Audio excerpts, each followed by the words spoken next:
اس part میں ہم جانیں گے کہ تہجد کیسے پڑھی جاتی ہے، اس کے طریقے کو۔ اس سے پہلے آپ نے جانا کہ تہجد کیا ہے، کیا تہجد بغیر سوئے پڑھی جا سکتی ہے؟ یہ سوال سب سے زیادہ آتا ہے پوچھنے میں اور بہت سارے لوگوں کو کنفیوژن ہوتی ہے، تو اس کا جواب پچھلے پارٹس میں آپ کو تفصیل سے بتایا گیا ہے کہ کن وجوہات کی بنا پر آپ بغیر سوئے بھی پڑھ سکتے ہیں، لیکن افضل ترین عمل کیا ہے کہ آپ سو کر اٹھ کر پڑھیں۔ اب ہم آتے ہیں تہجد کے طریقے کی طرف۔ پہلی بات جو آپ کو ذہن میں رکھنی ہے وہ یہ کہ ابن عباس کہا کرتے تھے کہ تہجد طاقت کی نماز ہے، یعنی جتنی طاقت ہو اتنی ہی نماز پڑھی جائے۔ تو آپ نے ان چکروں میں نہیں پڑھنا کہ زیادہ پڑھنی ہے یا کتنی، آپ نے اتنی ہی رکعت پڑھنی ہے جتنی آپ بہترین طریقے سے پڑھ سکیں۔ جیسے میں نے آپ کو سمجھایا تھا کہ عبادتوں کے آداب اور سلیقے ہوتے ہیں، تو اللہ یہ نہیں دیکھتا کہ نماز پڑھتے ہو، اللہ یہ دیکھتا ہے کہ کیسے پڑھتے ہو۔ اگر 2 رکعت بھی دل سے پڑھی ہوں گی تو ان کا ثواب ان 100 رکعت سے زیادہ ہی ہوگا جو دل سے نہیں پڑھی۔ تہجد ان عام نمازوں کی طرح ہی پڑھی جاتی ہے جنہیں ہم فرض نمازیں کہتے ہیں، بس اس میں آپ نے نیت تہجد کی کرنی ہوتی ہے اور تہجد کی خاص دعا جو رسول اللہ صلی اللہ علیہ وسلم پڑھا کرتے تھے وہ پڑھنی ہے۔ حضرت عائشہ رضی اللہ تعالی عنہا فرماتی ہیں کہ رسول اللہ صلی اللہ علیہ وسلم تہجد کے لیے اٹھنے سے پہلے یہ کلمات پڑھتے تھے: 10 بار اللہ اکبر، 10 بار الحمدللہ، 10 بار سبحان اللہ و بحمدہ، 10 بار سبحان الملک القدوس، 10 بار استغفر اللہ، 10 بار لا الہ الا اللہ، اور پھر 10 بار اللہم اعوذ بک من ضیق الدنیا و ضیق یوم القیامہ، میں تیری پناہ میں آتا ہوں دنیا کی تنگی سے اور قیامت کے دن کی تنگی سے۔ اللہم اعوذ بک من ضیق ضاد یہ قاف، من ضیق الدنیا و ضیق یوم القیامہ، یہ بھی 10 بار۔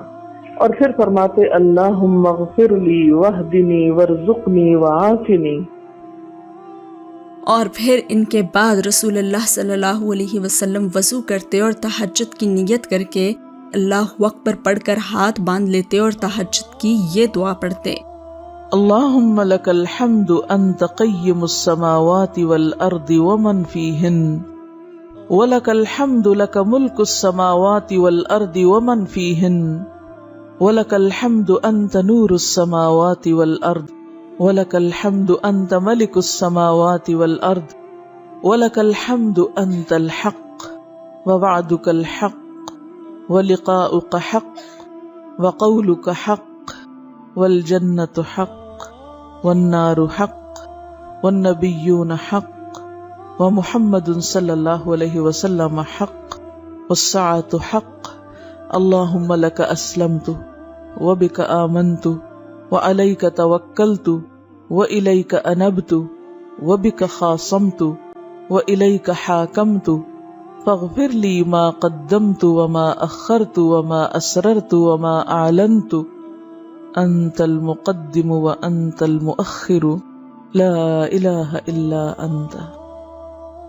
اور پھر آپ باقی تہجد کی نماز ویسے ہی پڑھتے تھے جیسے فرض نماز پڑھی جاتی ہے، لیکن صحابہ فرماتے ہیں کہ تہجد کی نماز آپ صلی اللہ علیہ وسلم بہت لمبی پڑھا کرتے تھے، یعنی رکوع لمبے پڑھتے تھے، گھنٹوں تک سجدوں میں رہتے تھے۔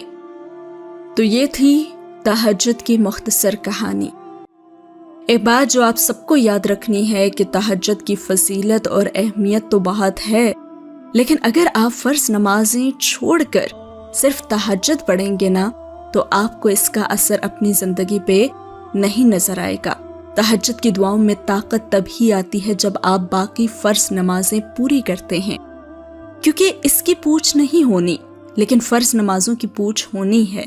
تو کوشش کریں کہ فرض نمازوں کے بعد تہجد کو شروع کریں، اور اگر آپ فرض نمازیں پڑھ رہے ہیں تو کوشش کریں کہ اب تہجد کا بھی آغاز کریں۔ روز بھلے نہ پڑھیں، مہینے میں ایک دفعہ اس کا اہتمام ضرور کریں، اور پھر دیکھیں کہ وہ ایک دفعہ آپ کی زندگی کہاں تک بدل دے گا۔ نماز پڑھنے والا اللہ کی نگاہ میں بڑا باعزت ہوتا ہے، تو اگر آپ بھی چاہتے ہیں کہ آپ بھی اللہ کی نگاہ میں باعزت بنیں تو پہلوؤں کو بستروں سے کچھ وقت کے لیے الگ کر لیا کریں اور اللہ سے جوڑ دیا کریں، کیونکہ اس سے جڑنا آپ کو کبھی ٹوٹنے نہیں دے گا۔ یہ تہجد کی خوبصورت اور بہت ہی زیادہ انفارمیٹو تحریر رحاب اعجاز کی ہے۔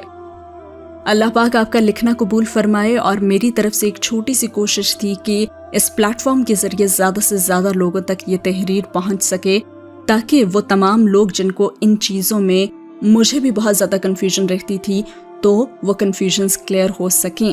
اللہ پاک آپ کا لکھنا قبول فرمائے، میرا پڑھنا قبول فرمائے، اور ہم سب کو سننے والوں کو بھی فرض نمازوں کی باقاعدگی اور اس کے بعد تہجد کو بھی اپنی زندگی میں لانے کی توفیق عطا فرمائے، آمین ثم آمین۔ اور آپ کو اگر ویڈیو اچھی لگی ہو تو ضرور شیئر کیجیے گا اپنے جاننے والوں کے ساتھ بھی۔ جزاک اللہ، اللہ حافظ۔